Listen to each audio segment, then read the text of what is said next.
Assalamualaikum warahmatullahi wabarakatuh, Bapak dosen dan juga rekan-rekan sekalian. Sebelumnya, di sini kami dari perwakilan kelompok 7 akan membahas mengenai masa positivisme filsafat hukum.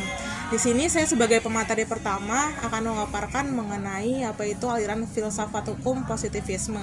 Yang pertama, di sini aliran filsafat hukum positivisme itu yaitu aliran yang mengkonsepsikan hukum sebagai ius yang telah mengalami positivisasi sebagai lex, dan hukum hanya bersangkut paut dengan hukum positif atau undang-undang saja, sehingga lebih ditekankan kepada undang-undang.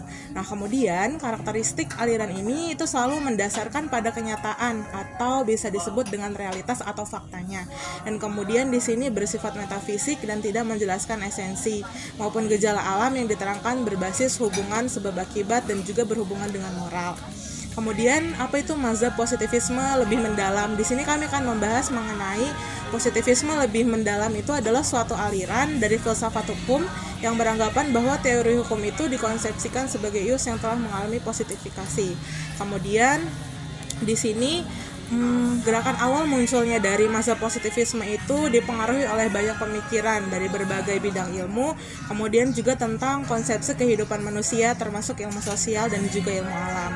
Positivisme di sini merupakan suatu aliran filsafat ilmu pengetahuan yang menyatakan bahwa ilmu alam sebagai satu-satunya sumber pengetahuan yang benar. Semua ini didasarkan pada data empiris atau data real, atau mungkin bisa kita sebut sebagai data fakta atau nyatanya, atau dalam bahasa hukum biasanya disebut sebagai konkret.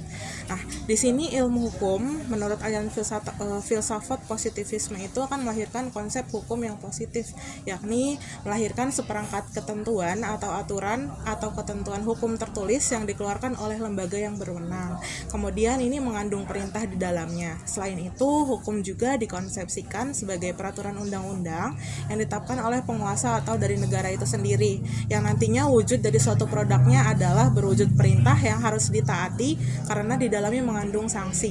Hukum positif ini mengandung nilai-nilai yang ditetapkan berdasarkan kesepakatan yang kemudian diintegrasikan dalam norma yang tertuang dalam hukum positif. Nah, kemudian dari mana sih asalnya hukum positivisme ini? Nah, hukum positivisme ini dalam mazhab positivisme filsafat hukum pertama didasari oleh salah satu tokoh yaitu John Austin. Di sini merupakan pemikir positivisme hukum yang terkemuka, atau juga disebut sebagai bapak ilmu hukumnya dari Inggris, yang berpendapat di mana dikenal dengan analytical jurisprudence, yang pendirian bahwa hukum itu adalah perintah dari penguasa yang dituangkan dalam bentuk perundang-undangan, yang dimana nanti hasil akhirnya adalah menjadi unsur yang terpenting dari hukum itu sendiri, yaitu berupa perintah. Yang kedua adalah dari pandangannya Gustav Freiberg, yaitu berasal dari Jerman, yang mengajarkan bahwa hukum itu harus memuat 3 nilai dasar. Yang pertama itu harus memuat nilai keadilan atau aspek filosofis, yang kedua itu harus memuat nilai kepastian atau aspek yuridis, dan yang terakhir adalah harus mengandung aspek kemanfaatan atau sosiologisnya itu sendiri. Kemudian setiap peraturan hukum itu harus dapat dikembalikan pada keabsahannya pada nilai dasar tertentu. Hal ini dimaksudkan tiada lain adalah untuk mendapatkan suatu keadilan, karena upaya keadilan itu harus diwujudkan dalam suatu peraturan yang bentuknya nyata. Yang terakhir adalah dari Hans Kelsen, yaitu adalah filsuf Australia yang terkenal dengan Grundnormnya, yang mengonsepsikan bahwa hukum itu adalah sistem norma yang didasarkan pada suatu keharusan, di mana sistem norma ini pengetahuannya dilandaskan pada moralitas, kemudian nilai-nilai yang baik. Pertimbangannya adalah melandasi sebuah norma yang bersifat meta-yuridis dan belum menjadi hukum yang berlaku. Kemudian di sini beliau mengkritik bahwa aliran positivisme hukum itu harus dilakukan dengan aliran yang bebas atau hukum yang kritis atau melalui studi hukum yang modern, sehingga nanti hukumnya di situ produknya adalah harus bersifat progresif, dan kesemuanya itu disimpulkan bahwa hukum tidak hanya ditulis melalui undang-undang, melainkan apa yang dipraktekkan oleh penyelenggara hukum. Selanjutnya materi tentang peran mazhab positivisme hukum terhadap perkembangan hukum di Indonesia secara aplikatif. Yang prinsip yang pertama dalam positivisme hukum, legalitas dan legitimasi, yaitu hukum adalah produk dari lembaga yang berwenang. Poin selanjutnya, kepatuhan terhadap aturan, fokus pada aturan tertulis yang harus diikuti. Terus pemisahan antara hukum dan moral, yaitu hukum dan moralitas adalah dua entitas yang berbeda. Deskriptif bukan normatif, menjelaskan apa itu hukum daripada apa yang seharusnya. Penerapan positifme hukum dalam sistem hukum di Indonesia. Hukum tertulis sebagai dasar konstitusi Undang-Undang 1945 sebagai hukum dasar tertinggi di Indonesia. Selanjutnya ada undang-undang, berbagai undang-undang yang disahkan oleh DPR sebagai pedoman hukum. Poin selanjutnya peraturan pemerintahan dan pemerintah daerah mengatur detail implementasi hukum di berbagai sektor. Lembaga pembentuk hukum, DPR dan Presiden itu bertanggung jawab atas pembuatan undang-undang. Mahkamah Konstitusi menguji konstitusionalitas undang-undang, menjaga konsistensi penerapan hukum di tingkat kasasi. Selanjutnya ada pengadilan negeri memutus perkara berdasarkan hukum yang berlaku. Lalu ada pengadilan tinggi mengawas dan mengoreksi putusan pengadilan negeri. Lalu ada peran hakim, di sini menafsirkan dan menerapkan hukum sesuai dengan aturan tertulis. Aliran positivisme hukum merupakan salah satu aliran filsafat yang berkembang di dunia dan juga terdapat di Indonesia.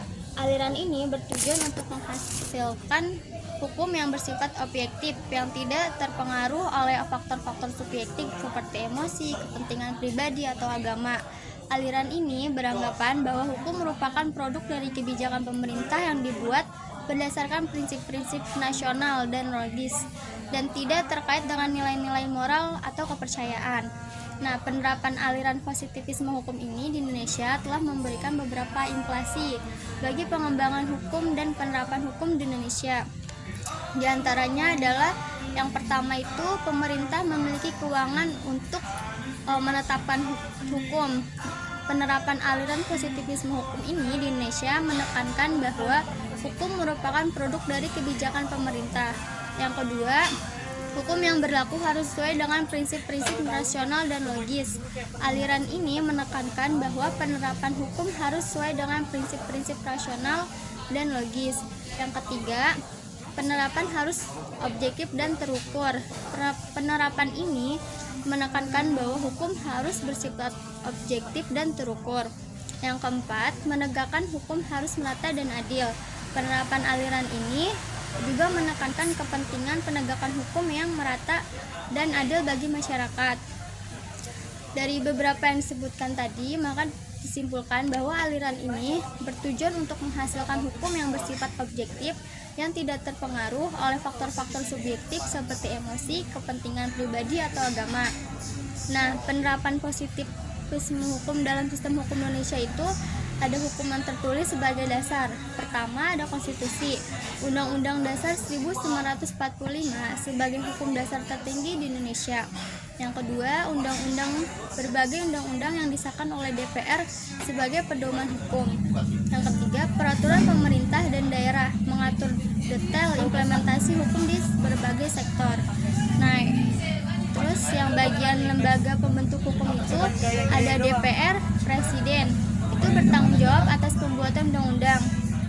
Nah, kalau Mahkamah Konstitusi menguji konstitusionalis dan undang-undang. Yang terakhir itu ada Mahkamah Agung, itu untuk menjaga konsistensi penerapan hukum di tingkat kasasi. Nah, kalau bagian yang di pengadilan itu ada pengadilan negeri. Nah, itu untuk memutus perkara berdasarkan hukum yang berlaku. Kalau pengadilan tinggi itu mengawasi dan mengoreksi putusan pengadilan negeri. Nah, kalau yang peranan hakim itu untuk menafsirkan dan menerapkan hukum sesuai dengan aturan tertulis. Nah, terus yang keempat itu ada contoh penerapannya di Indonesia. Yang pertama itu ada kasus pengujian undang-undang di Mahkamah Konstitusi. Contoh yang ini, pengujian Undang-Undang Cipta Kerja terhadap Undang-Undang Dasar 1945. Fokus pada apakah prosedur pembuatan undang-undang sesuai dengan konstitusi atau tidak. Terus yang kedua itu ada kasus blasphemy. Nah, itu contoh kasusnya itu ada penjatuhan hukuman berdasarkan pasal 156A KUHP. Penerapan hukum yang ketat berdasarkan aturan tertulis meskipun terdapat perdebatan moral. Nah, yang terakhir itu ada kasus korupsi. Contohnya itu ada penanganan kasus korupsi oleh KPK. Fokus pada penerapan hukum yang tegas dan sesuai dengan prosedur hukum yang ada. Oke, melanjutkan dari pembahasan sebelumnya, kita masuk kepada pengaruh mazhab positivisme hukum terhadap reformasi hukum yang di Indonesia. Yang pertama adalah pembaruan undang-undang. Pembaruan undang-undang ini merupakan salah satu pengaruh utama positivisme hukum dalam reformasi hukum. Pendekatan positivisme menekankan pada pentingnya hukum tertulis yang jelas dan sistematis.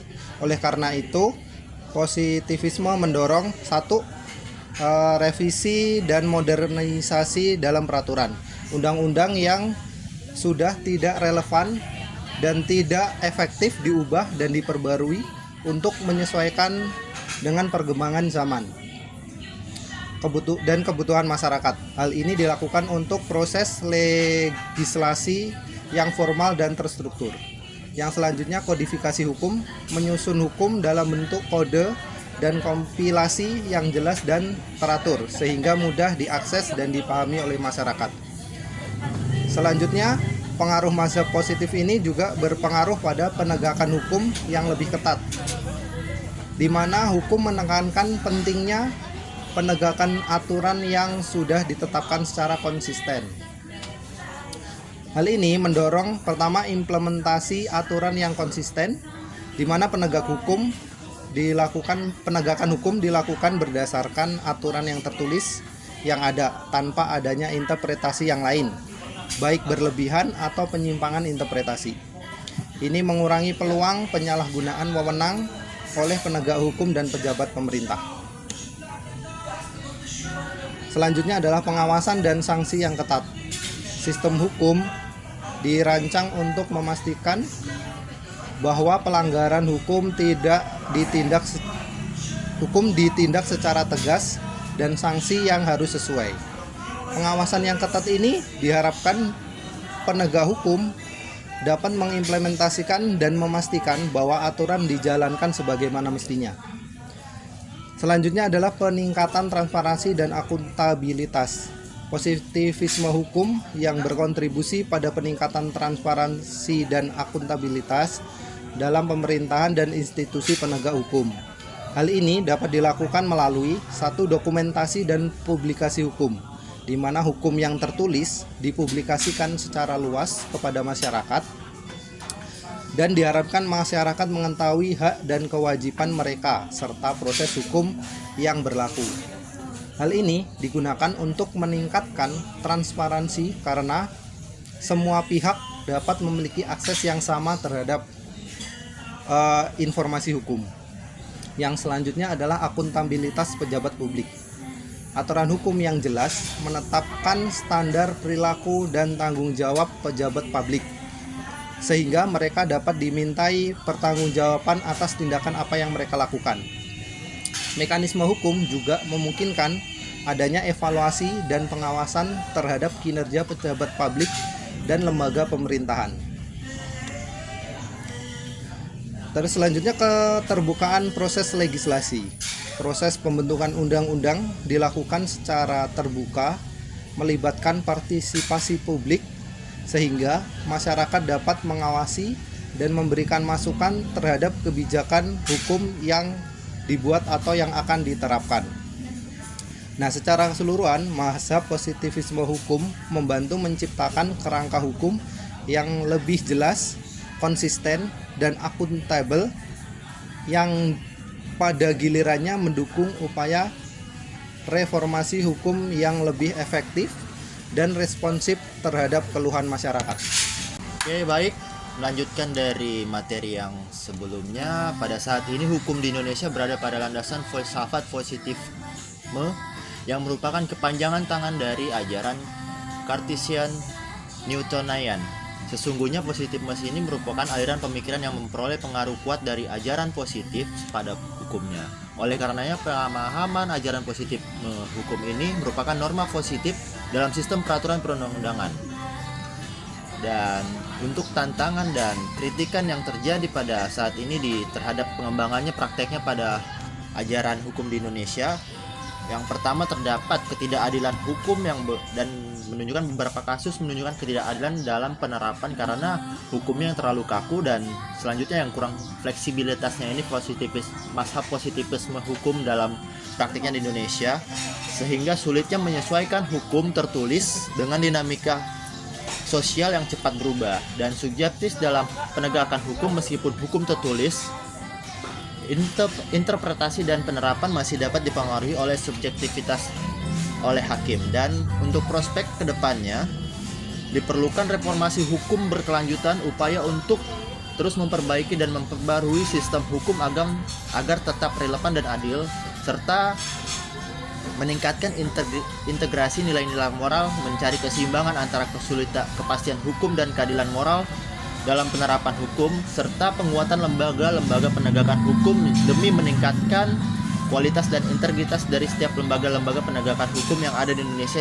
agar terciptanya keadilan dan lebih efektif lagi kembali. Dan untuk kesimpulan dari semua ini, relevansi positivisme hukum memberikan dasar yang kuat untuk sistem hukum yang terstruktur dan jelas, serta pentingnya mempertimbangkan kritik dan terus melanjutkan reformasi untuk mengembangkan sistem hukum yang lebih adil dan responsif terhadap perubahan sosial yang terjadi pada saat modern ini.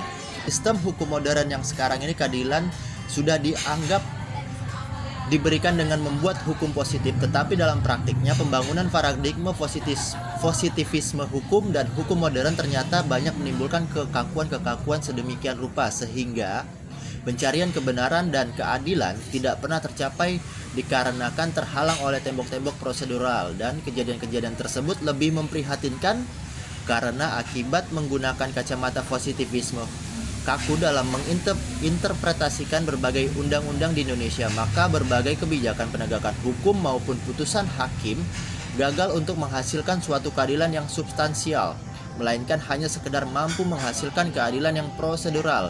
Dan pelajaran yang dapat ditarik dari hal-hal tersebut adalah bahwa formal justice yang ditegakkan melalui hukum positif di Indonesia yang dikatakan menjunjung tinggi rule of law ternyata belum mampu mewujudkan keadilan yang substansial. Dan untuk mewujudkannya, substansial justice bisa gagal karena terbentur prosedur yang harus dipenuhi dan dalam memenuhi legalitas sistem hukum modern. Dengan melalui undang-undang, pihak-pihak tertentu dapat merusak hati nurani atau akal sehat yang bersifat genuine. Di balik pernyataan semua harus sesuai dengan hukum, namun ketika prosedur hakim tersebut dijalankan, ternyata pemenuhan rasa keadilan bisa terhalang oleh prosedur ataupun formalitas yang justru diciptakan oleh hukum modern itu sendiri. Dan demi kepentingan profesional, terjadilah sakralisasi terhadap hukum positif. Maka positivisme hukum harus dipertahankan dengan alasan supremasi hukum.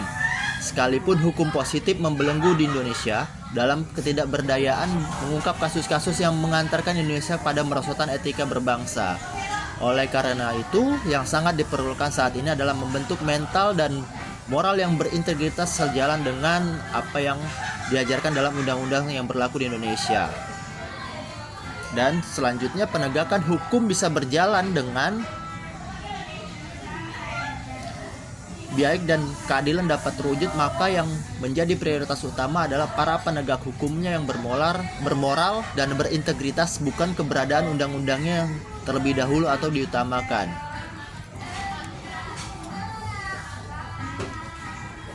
Dan secara lebih detail dikemukakan juga beberapa hal yang perlu menjadi perhatian dan ajaran analitis, yakni ajaran yang tidak berkaitan dengan penelitian baik buruk, sebab penilaian ini berada di luar dari bidang hukum. Dan apa yang dimaksud dengan kaidah moral secara yuridis tidak penting bagi hukum walau diakui ada pengaruhnya terhadap masyarakat. Pandangan bertentangan baik dengan ajaran hukum alam maupun dengan pandangan mazhab sejarah. Dan hakikat hukum semata-mata adalah perintah. Semua hukum positif merupakan perintah dari penguasa atau yang berdaulat, dan masalah kedaulatan tidak perlu dipersoalkan sebab berada dalam ruang lingkup dunia politik. Sosiologi hendaknya dianggap sebagai sesuatu yang telah ada dalam kenyataan. Oke, baik, sekian materi dari kelompok kami, kelompok 7. dan kurang lebihnya mohon maaf. Terima kasih.